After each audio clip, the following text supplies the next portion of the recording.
was this incredible outpouring of grief. It's like this human symphony. I'll never forget it. It'll be with me to my grave, the sound of that. It's all I can hear when I look at this picture. It was just awful.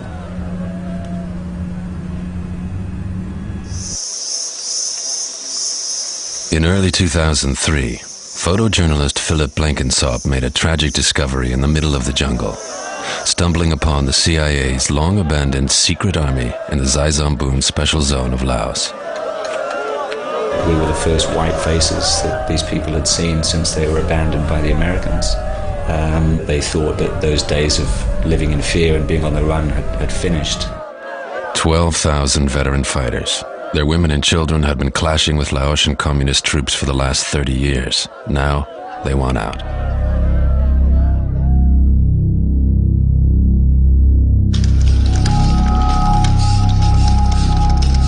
That all we want in Laos is peace, not war. As far as American manpower in Laos is concerned, there are none there at the present time on a combat basis.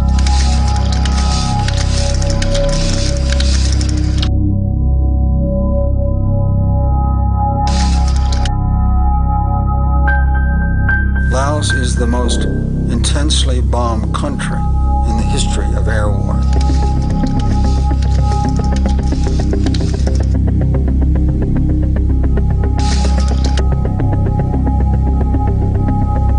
I honestly believe that we're trying to free people.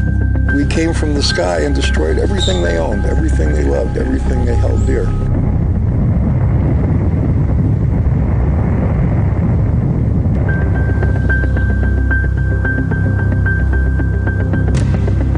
In the 1960s and 1970s became the progenitor for warfare in the 21st century. You want to know how wars are going to be fought in the rest of the 21st century?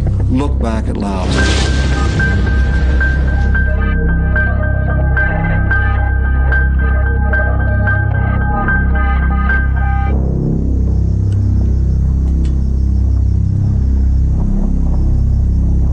From 1960 to 1975, the CIA ran a clandestine sideshow to the Vietnam War in Laos. Long Cheng, a remote Laotian valley, became the agency's headquarters and the world's busiest airport, but was never marked on any map. Long Cheng was a very secret base and nobody knew about it. Nobody. Now, I don't even believe Congress knew about it at the time.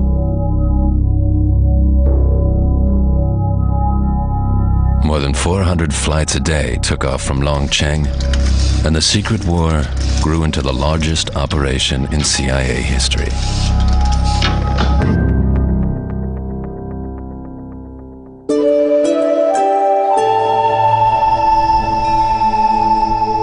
For nearly 20 years, the Lao People's Democratic Republic isolated itself from the outside world after the war. All these years, the mountainous country kept its secrets. Laos is the only landlocked country in Southeast Asia. Due to its strategic location, Laos was used as a pawn in the strategic games between neighboring states, and more recently, between world powers. More bombs were dropped on the Plain of Jars in northern Laos than anywhere else on Earth. Before the war, some 50,000 people lived here. Many of them were members of the Hmong people, an ethnic hill tribe.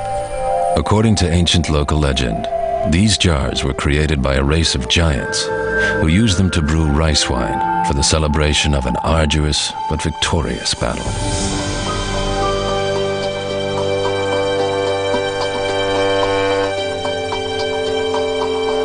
Decampment. The trail of the secret war leads into the Xaizambun Special Zone. Inside the zone lies the former CIA airbase of Long Cheng. This is our destination.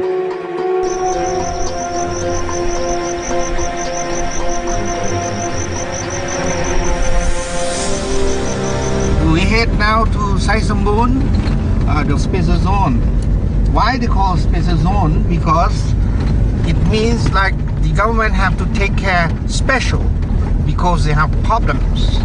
with the unorganized terrorism or robber attack the road, and also the government put a lot of armies around, many army camp, you know.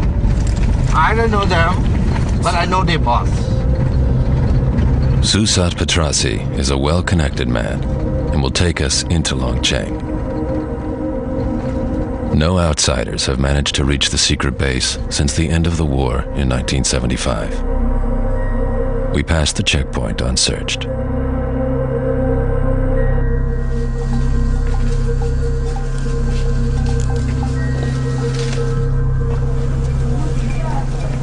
In the area, the scars of war are visible everywhere. Cluster bomb casings are used to support houses. Entire villages are built from war scrap.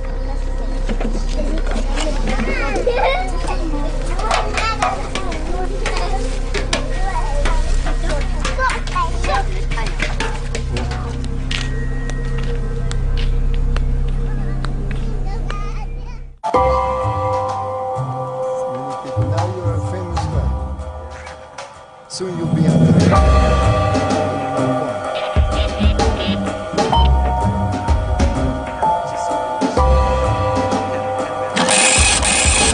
40 years ago, Fred Branfman came to Laos as a humanitarian aid worker.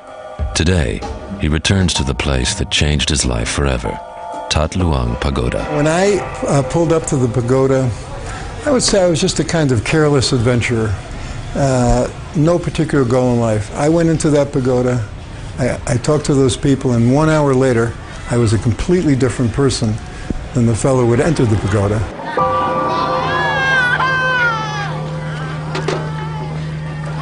And there were thousands of refugees just living like animals on the floor.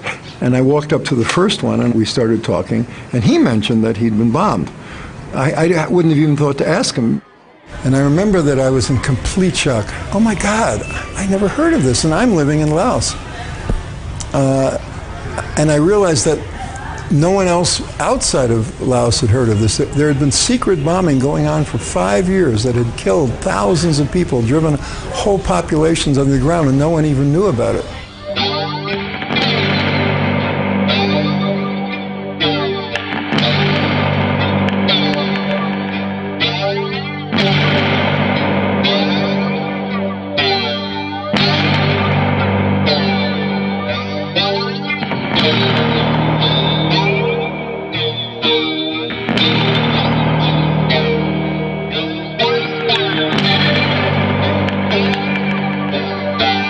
It made me almost crazy because I didn't have a moral framework, a conceptual framework into which this fit. You know, you read about something like this, you know that terrible things happen in the world, but when you're seeing it with your own eyes, and it's people that you like, people that you don't want to see them die, there's an element of almost craziness that starts to arise, you know.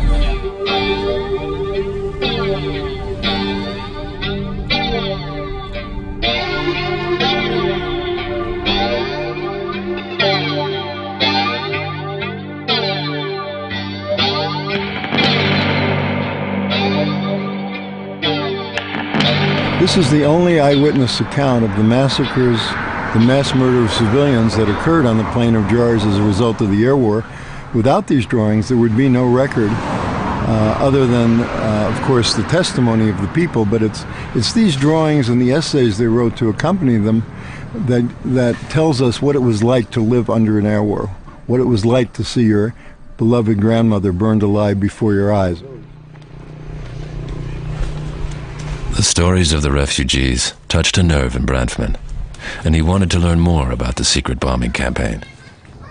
With his Lao friend Nung, he rode out to this refugee camp almost every day.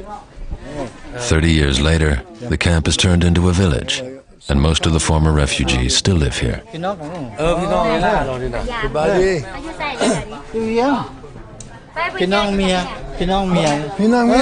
Oh, it's a relative of his wife. She'll tell some. Oh, Sabaidi. Chelsea Yan. Come. Koisu Puvieng. Chauchuk Lawa. I interviewed over 2,000 people in both northern and southern Laos from the Plain of Jars, from the Ho Chi Minh Trail area, and from other parts, and every single one told the same story. สมัยนั้นสงครามที่ตอนเฮาอยู่เวลานั้นกันอย่างน้อยอายุมง13-14 ปีเนาะแล้วถ้าว่าจะไปในคันยินเสียงเคสนั้นมันเป็นภูดอยแล้วมีภูเนาะมีภูแล้วบอนที่เฮาอยู่มันเป็นน่ะชนบทนะทุ่งนานะถ้ายินเสียงเครื่องบินสีอึ้งๆนี่ถ้ามันมานั้นยินเสียงแล้วแต่ว่าโตมันมาฮอดถึงหัวเฮาแล้วเด้เนาะ Since 1964, the official U.S. line had been that, at the request of the Laotian government, armed U.S. reconnaissance flights are being conducted. In fact, the U.S. Air Force was dropping bombs every 8 minutes. When the fighter bombers couldn't reach their targets over Vietnam, they dumped their bombs on Laos because they couldn't land with bombs on board. ตามนี้นำซ้ำสองน้องแกงแห้งค่ะตามนี้สองน้องแกงนี่เป็นปืนภูเลยย่างไปขายเครื่องนี่จะว่าเต็มเลย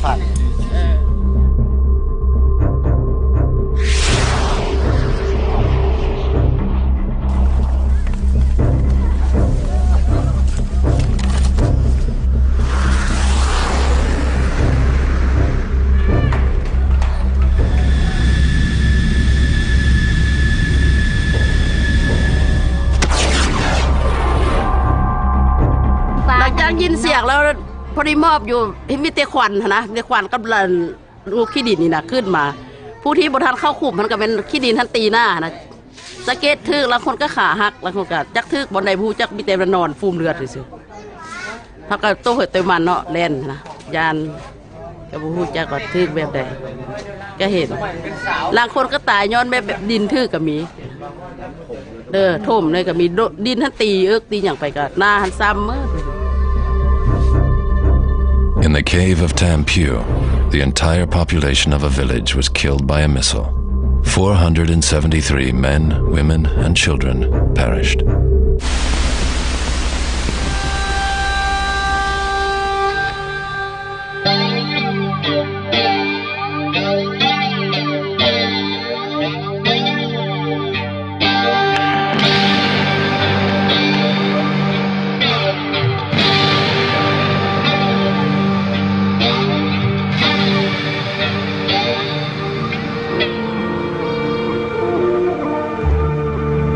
At the dawn of the 1960s, the land of a million elephants and the white parasol, as Laos called itself, was either rich or poor, depending on the point of view. It was rich in culture, with more than 50 different ethnic groups. Some lived in such isolation that they'd never even heard of their government, and most felt loyalty only to their village or tribe. But economically, the country was one of the poorest nations in the world. Laos's problem was its geographic location, since it neighbored on both communist North Vietnam and China. In 1954, Laos was declared neutral. Yet, due to its strategic importance, Laos became a microcosm of the Cold War between left and right-wing ideologies. In view of the domino theory, the US government designated Laos a buffer state, meant to stem the advance of communism. That's why the US paid 100% of the Laotian military budget. However, in order to justify intervention, the US sought to destabilize Laos and supported competing political factions. The parliament was divided into three factions: pro-American conservatives and neutralists, both supplied with American weapons, and their adversaries, the communist Pathet Lao, who were equipped with Soviet weapons.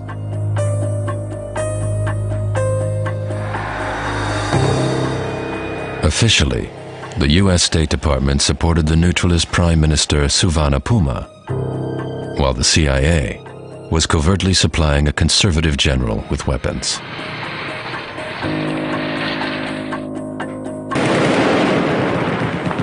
The result was civil war. In 1960, fighting erupted between conservatives, neutralists, and the Pathet Lao. The covert strategy of the U.S. seemed to be paying off.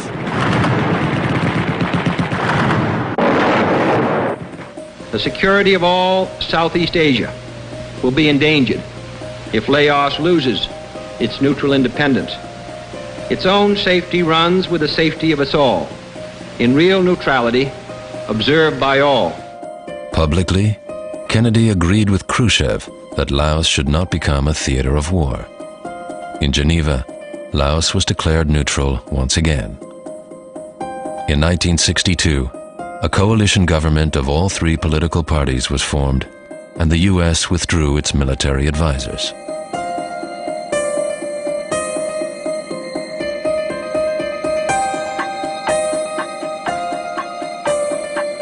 Kennedy, however, wasn't playing fair.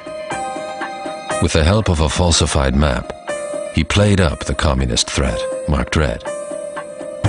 The Allied troops of the U.S., marked blue, were not displayed on Kennedy's map. This enabled him to station 5,000 troops in neighboring Thailand. In the meantime, the U.S. president had given a green light to covert operations in Laos. The secret war had begun.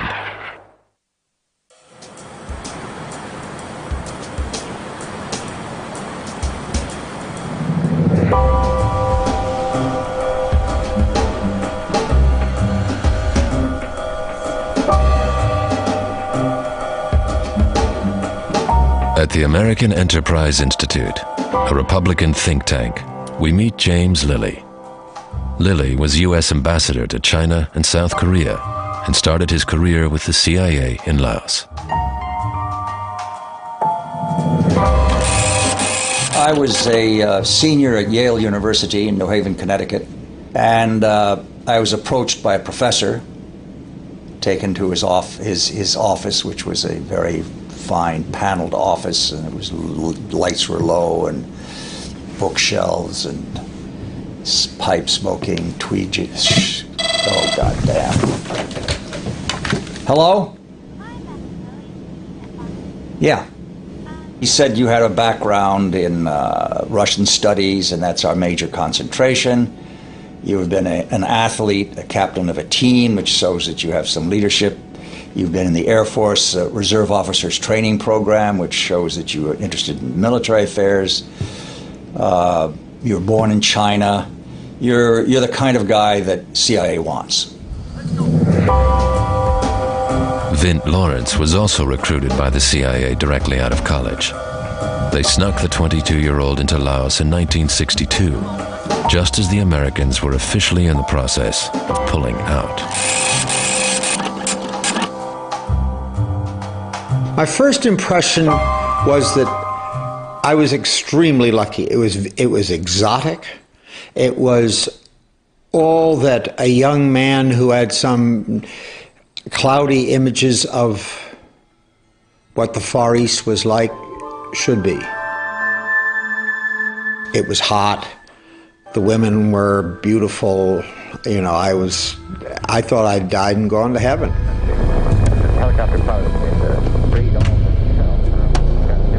So what we were trying to do was find a big open valley where we could get aircraft in and out of, and that was accessible. And Longchen, at that point, when I first get there, I think I'm one of the first people who go there. It was a beautiful valley full of high grasses, karst formations, and half a dozen people. And that's where we started.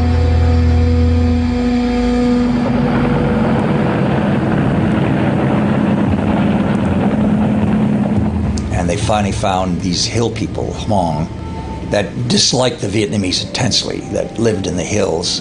And we found that these people would fight, he'd be trained, organized under Vang Pao, who looked like he was a leader. He's a former sergeant in the French army. He had charisma. He was a fighter. A couple of case officers discovered him. And they were looking very much for a strong Southeast Asian ally.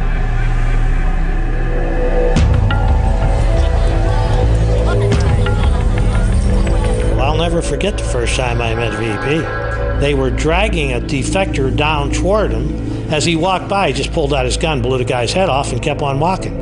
And I said, I have to listen to what this guy has to say.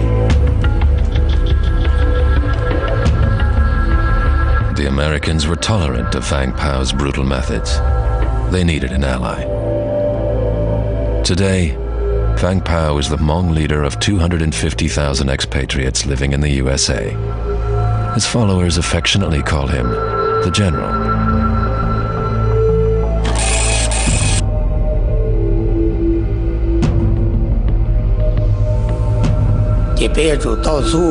democracy มาตัวอ่อนนนลังกับมั่ว democracy นะยอเมริกาเจนกูเตอรีจะ更恐有呢有啊จีนะกูเต那จี了จีว่า主要的มั่ว的จีพัฒน์พอวันนี้เทมั่วซื้อมั่วสะต้องมั่วหมอนอสิเจตัวเจียนี่เลยตัวที่เชื่อปวดเทไป要主สู้ตะก้า The Hmong mercenaries were trained in Longcheng by one of Thailand's elite military units. We were using Thais. There were just so many Thais you could use as a surrogate for bringing in a lot of Americans. That had great value. It allowed the American effort to work with a very small footprint. The Thai soldiers at the side of Vint Lawrence looked like Laotians, which helped the CIA to circumvent the Geneva Accords. Most Hmong had never seen welded metal, let alone planes. Their medieval culture was about to clash with the space age head-on. Before they knew how to drive, they learned to fly.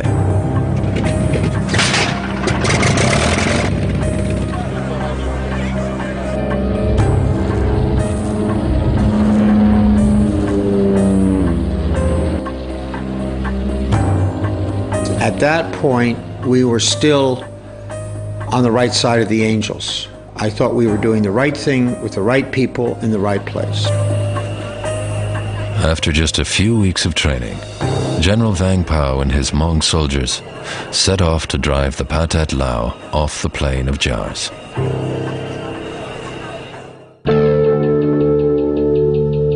American involvement in the war was kept confidential. Officially, the Americans were conducting a humanitarian aid mission in Laos.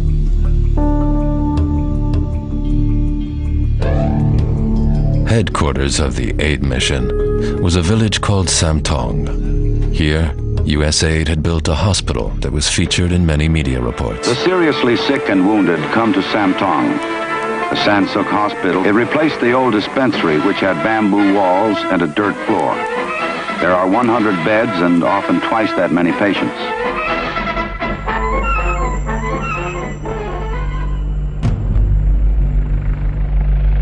The logistics of the aid mission were assigned to a private company, Air America.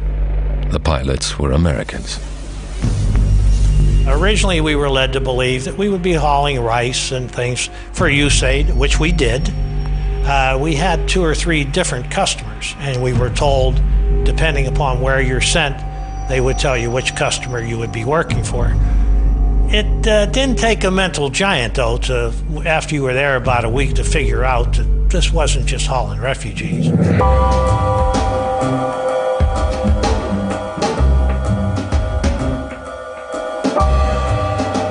Charlie Weitz flew for private contractors all over the world. He joined Air America right after his military service.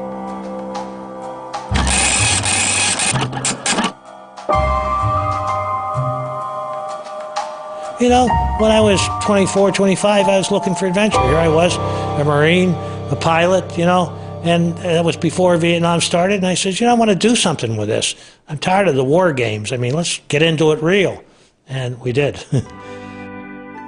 Air America was one of the world's largest commercial airlines, with services all over the Orient.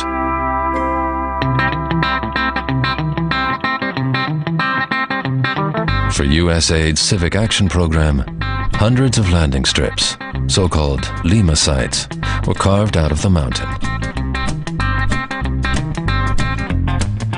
In no time, the U.S. had created the perfect infrastructure to wage war under the pretense of development aid. The extensive network of 400 airstrips made even the most remote parts of the Laotian rainforest readily accessible.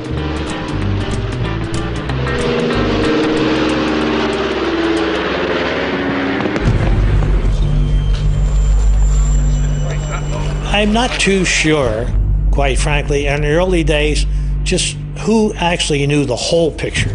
It was sort of like a need to know to get the job done. Some guys might have gone up and they might have worked for a USAID customer for their first 2 or 3 tours and never got to call hard rice, which was ammunition, or troops.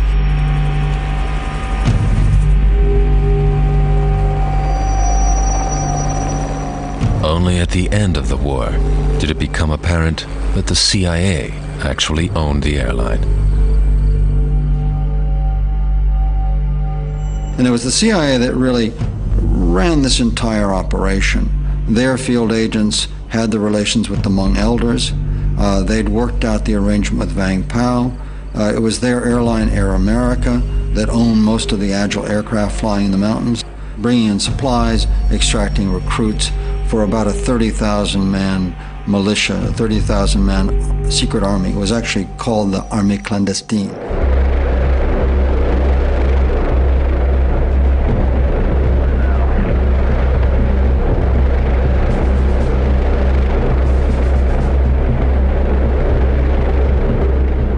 CIA case officers closely supervised the counterinsurgency offensives and tested a new strategy to batter the communist Pathet Lao. The CIA's guerrilla army was fighting with air support.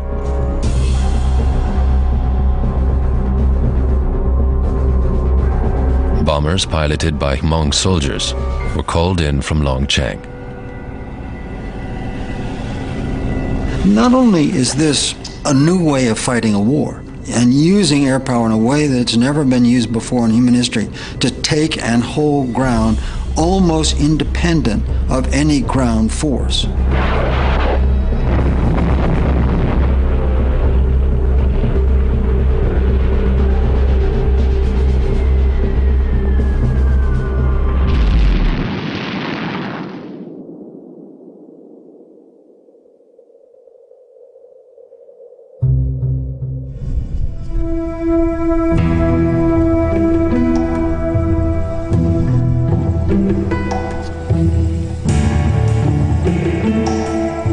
คำทำลายแปลว่าเมื่อเชียงขวางนี่มันบ่มีเฮือนหลังนึงอีสีฟ้าเมื่อเฮือนประชาชนเมื่ออยู่เชียงขวางอยู่ปวงเชียงขวางนี่บ่มีเฮือนจักหลังยังแต่วัดหลังนี้แล้วเรือบินจังมาทำลายสุดท้ายแล้วมันจังเป็นอันนี้จังเพอยู่เป็นอันนี้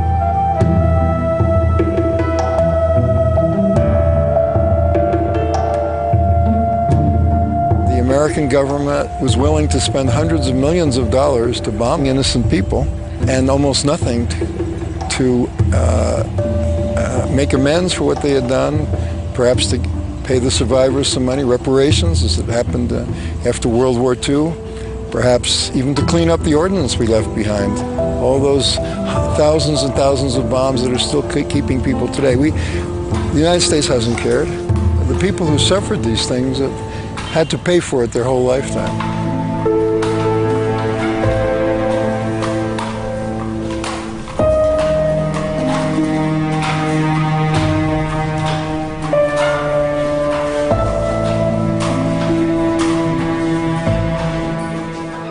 วัดวาศาสนานี่คือกันพวกเขาสร้างได้ก็พอปานนั้นแหละอันนี้สร้างได้คืนคือเก่าหรือบ่สร้างได้เนี่ยคือวัดนี้แต่ฟินอันนั้นยังเสียใจในกฎทุกคนก็จีคิดเอาเขาแหละตาลายญาปีวินาสันตุจะเตสะสะสายญาสิทธิทานังลาพังสุถิงภาการยังสุขังพลังสิริอายุจาวันโนจาโพคังโอทิสัญญาสวัสสะจาอายุจาสีวาเสเทภาวันตุเตภาวันตุสัพพมังคลังละคันตุสัพพเทวตาสัพพพุทธานุภาเวนะสัทธาสุติภาวันตุเตภาวันตุสัพพมังคลังละคันตุสัพพเทวตา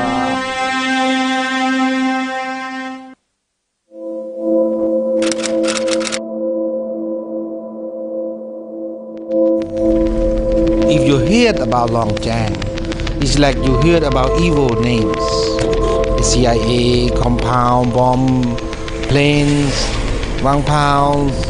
So you imagine that it's bad areas and secret and fighting each other, sacrifice people there.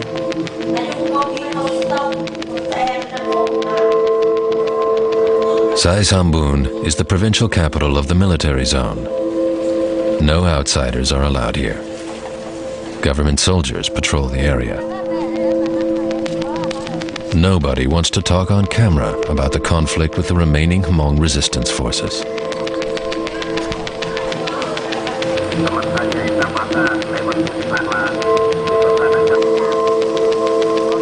Sai Sambun is the gateway to Long Cheng, which lies a few miles further into the jungle.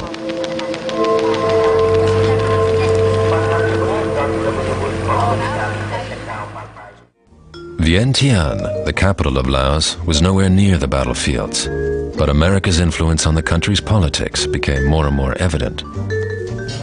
Laos first does not have an economy. What we did is we subsidized them. And you can see that this could become a license for corruption. And it did. By 1964, the USA had pumped $545 million of foreign aid into Laos. Never before had America invested so much money abroad in a similar project. And it was all done in the name of democracy. If this sounds familiar, we wrote constitutions for them. We got them to have elections for their National Assembly. We tried to get them to elect their officials. And they went through this process. But they didn't really take to democracy. So you have a real problem. You cannot impose the democracy on the country, as we tried to do in Laos, a constitution and an election. Iraq, a constitution, an election.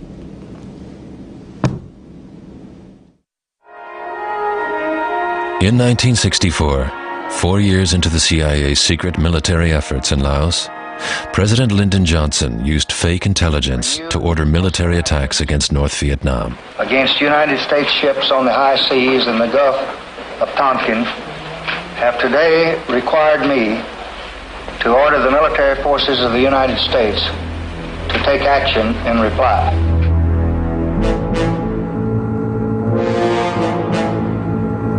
We wish to emphasize we seek no wider war. In 1965, the U.S. introduced combat troops into Vietnam. With the world's attention focused on this expanding conflict, the CIA's war next door in Laos remained low-key. The Vietnam War starts turning the gears of the American war machine in Laos. More than 400 flights a day come into Long Cheng. The secret base became the country's second largest city. More and more soldiers arrived with their families in tow, and more CIA case officers and pilots stayed overnight on their missions upcountry. Yet, the entire city remained classified.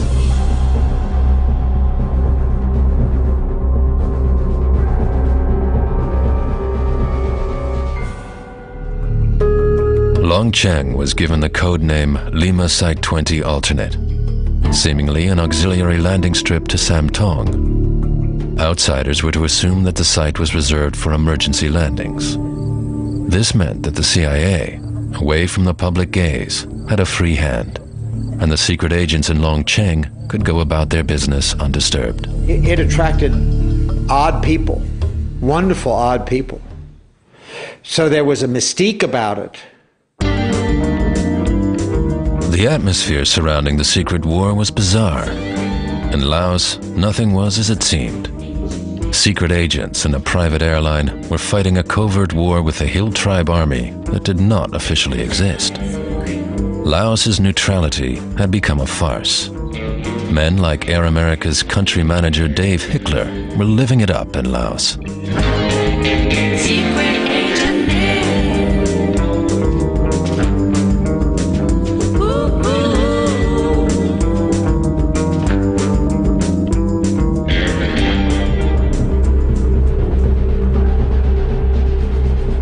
As the war in Vietnam escalated, one major purpose of the operation was now to interrupt the Ho Chi Minh Trail, the supply network of jungle roads and trails built by the North Vietnamese that led through southern parts of Laos. More and more bombing missions were flown to interdict the trail.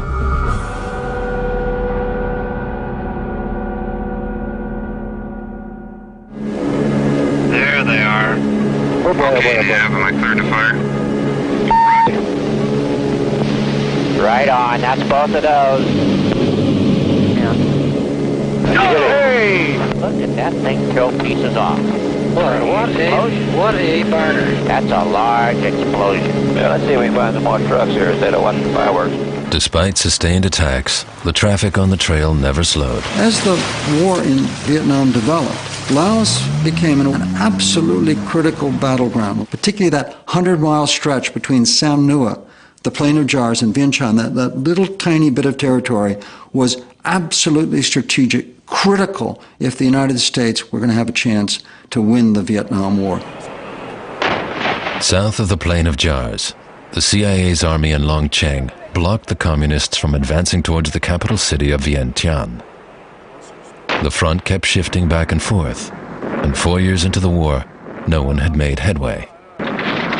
In the meantime, President Johnson entered into peace talks with the North Vietnamese. The United States had stopped the bombing of North Vietnam in the area where 90% of the people lived.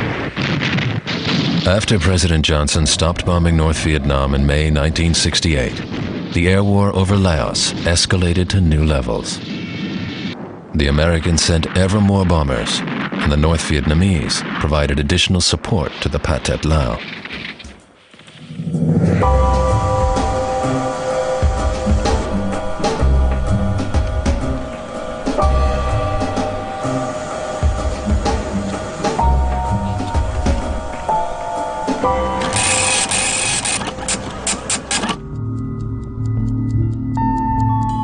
In 1970 and 71, there were reports coming back from South Vietnam about U.S. troops starting to use substantial quantities of heroin. And that's what brought me to Laos. I was on the heroin trail. At that time, more than 30% of American soldiers serving in South Vietnam were addicted to drugs. There were more heroin addicts in the armed forces than in the whole of the United States. In the Golden Triangle of Laos, Burma, and Thailand, the most powerful men had long been opium dealers. These warlords were ideal recruits for the CIA. Opium was central to the success of the entire CIA covert operation. Why? Because the CIA worked through a single leader, a single broker. All of its connection to the Hmong people went through Vang Pao. And Vang Pao's control over these scattered households across the ridges and mountains of northern Laos was made possible by the fact that he controlled the air power out of Long Cheng, the rice into the villages and the opium out of the villages. Alfred McCoy went to a Hmong village aligned to Vang Pao's secret army and learned of a gruesome deal when he talked to the village headman. The local headman, a man named Ger Suyang, he said, "We did a bargain with the CIA. We gave them our men, and all we asked is for them to feed us. Now, Vang Pao and his men have asked us for the 14-year-olds. If we send the 14-year-olds, who will be the men to marry the daughters of the village and produce the next generation of children? We'll die as a community." So we said no, and they cut off the rice. But only a few villages could afford to refuse Vang Pao's demands. For the majority of mountain dwellers, there was no way to shield their children from being drafted into the CIA's army.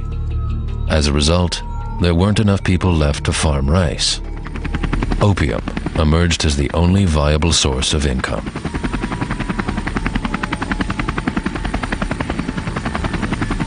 The Air America helicopters would fly in.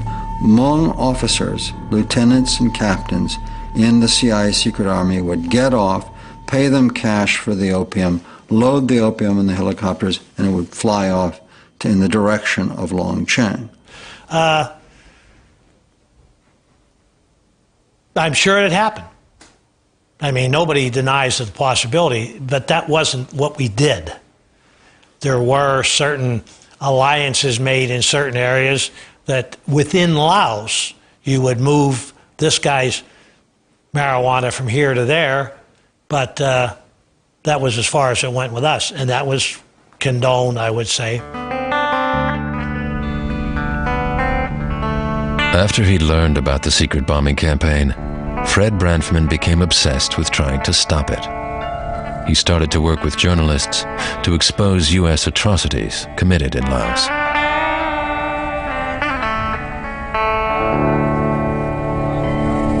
Probably my sanity was saved by working with these journalists and feeling I was doing something. You know, that every day I could get up I could try to find another journalist, I could interview some of the people, send their photos to the Kennedy subcommittee, and I could do something. And I think that probably was one of the things that saved my sanity at that time. Mr. Branfman spoke of those refugees whom he has interviewed. In 1971, Fred Branfman appeared before a U.S. Senate subcommittee on refugees and spoke out against U.S. officials in charge of the secret bombing. I challenge that statement. What I'm trying to suggest, sir, is that there is a good deal of evidence to suggest that the United States has been carrying out the most protracted bombing of civilian targets in history. As far as the media was concerned, Branfman's efforts were mostly ignored. While the world's first televised war was taking place in Vietnam, off-screen, the U.S. Air Force was bombing Laos every 8 minutes.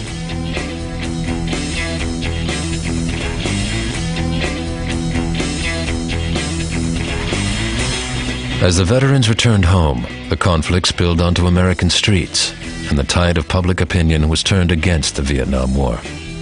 However, Laos veterans were forced to stay silent as the executive branch continued to keep Congress in the dark. Whilst in Vietnam, war correspondents went to the front. Reporters who met at the Constellation in the Laotian capital stayed put and hardly ever challenged the official line of U.S. policy. I was quite shocked, particularly with two particularly well-known journalists. One is Ted Koppel, who later went on to be the chief correspondent on Nightline, and Bernard Kalb, who at the time was a very important correspondent for CBS. I worked for both of them. I took them both out to the refugee camps. They knew that Henry Kissinger had ordered bombing raids that had murdered thousands of innocent people in violation of the Nuremberg Tribunal. Bernard Kalb wrote a biography of Kissinger. You look in the index, there's nothing about Laos, even though he knew that Kissinger had ordered these horrible bombing raids in Laos. Why? Because they were pursuing their careers.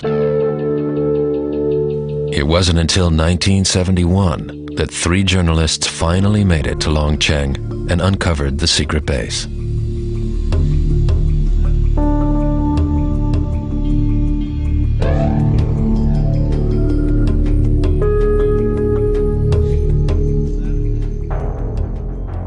After 9 years of operating in secret, Long Cheng had been exposed. Still, the war in Laos didn't make front-page news. Even though it became known there was a Long Chain, the policy continued, and it did not make a big difference, as far as I can tell, on the course of the war or anything else. The war had gained its own momentum, and in 1971, Long Cheng was attacked by the North Vietnamese and Pathet Lao forces. New CIA case officers, such as Eli Chavez, were assigned to mobilize their remaining mercenary forces. Chavez filmed his own troops as they marched into battle.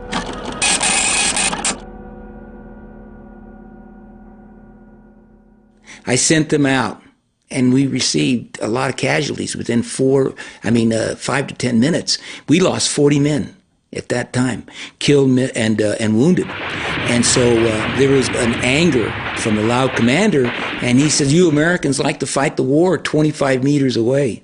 I was very scared. During the charge, my mom and dad were, they taught me an old Spanish hymn, Más allá del sol. And I sung that song all the way when I was charging the hill.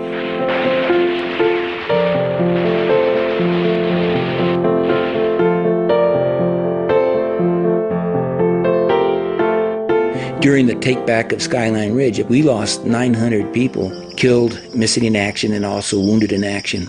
And that totaled out to almost 3 battalions that we lost. And that was all within a week and a half to almost 2 weeks' time. After 11 years of war, all Hmong men of fighting age were dead. And so, the CIA sent thousands of children into battle. You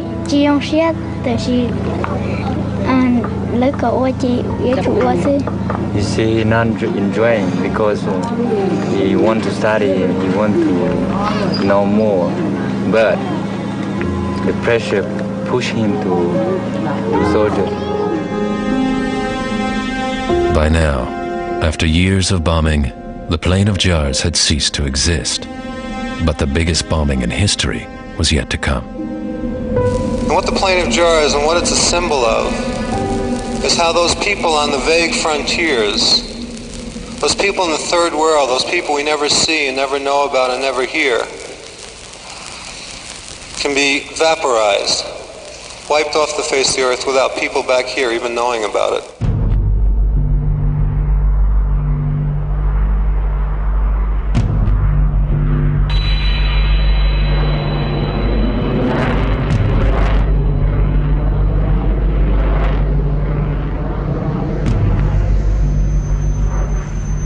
And then they would fly these B-52s in what they considered carpet bombing, arc light strikes.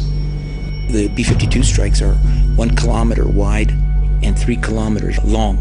But the arc lights were so high and they'd precision bomb, nobody could hear them.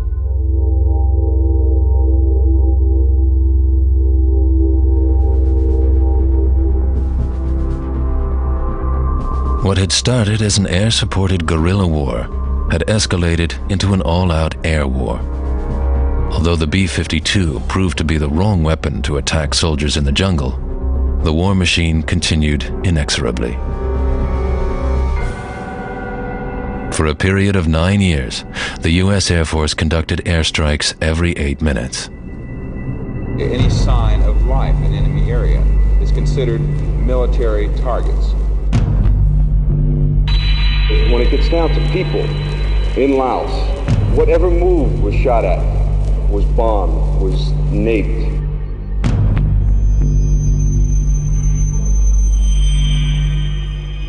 It was more than 10 arc lights that I called in.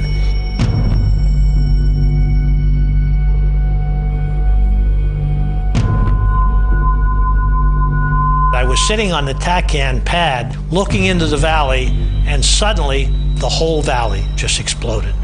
It must have been terrifying to anybody that survived it. I mean, the whole valley.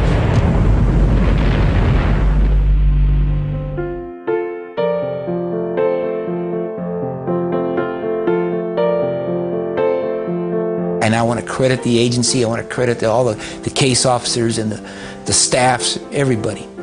It was a great organization, and I'm very proud of it. For my efforts there, I received the Intelligence Star for Valor, and the citation is just wonderful. It makes me want to cry. The secret war in Laos was the largest air war in human history. The United States dropped more bombs on Laos than it did on Germany and Japan combined during World War II. If the United States is guilty of war crimes in Vietnam, systemic war crimes, where we violate the laws of war as an act of policy by commanders, okay? That war crime was the bombing of northern Laos. We destroyed a civilization. We destroyed a small medieval civilization, the Lao Phung civilization surrounding the Plain of Jars. We wiped it off the face of the planet. We drove tens of thousands of people into becoming refugees. We inflicted, we don't know how many dead. There's no counting. All right, we incinerated, we atomized human remains in this air war, okay? And what happened in the end? We lost.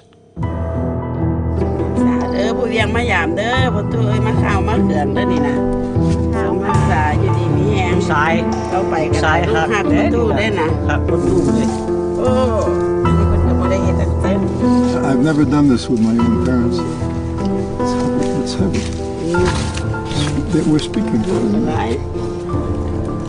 The question of how we do these things is very important. We often intervene in these places, and our leaders stir up our emotions by making the case that we should do it. And we don't think enough about how we're going to do it. And it's the how that's important, not the rights and wrongs. At the end of our trip, we reach Longcheng. It's clear that the village has sunk back into oblivion. A few Lao troops are stationed here in what looks like a ghost town.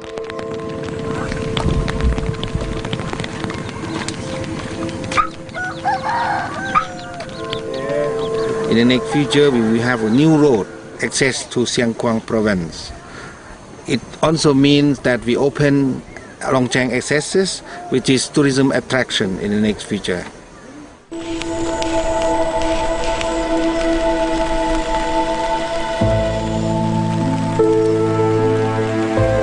Vang Pao's house is sealed off, and the old CIA compounds lie in ruins.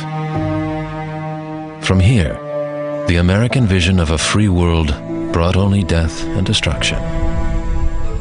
Today, Longcheng is a stark reminder of the failure of this vision. In May 1975, 2 weeks after the end of the Vietnam War, the Pathet Lao won, and the CIA evacuated Longcheng. They took 3,000 Hmong with them. Thousands more were left behind to fend for themselves. Now, more than 30 years later, these forgotten people finally get their chance for peace.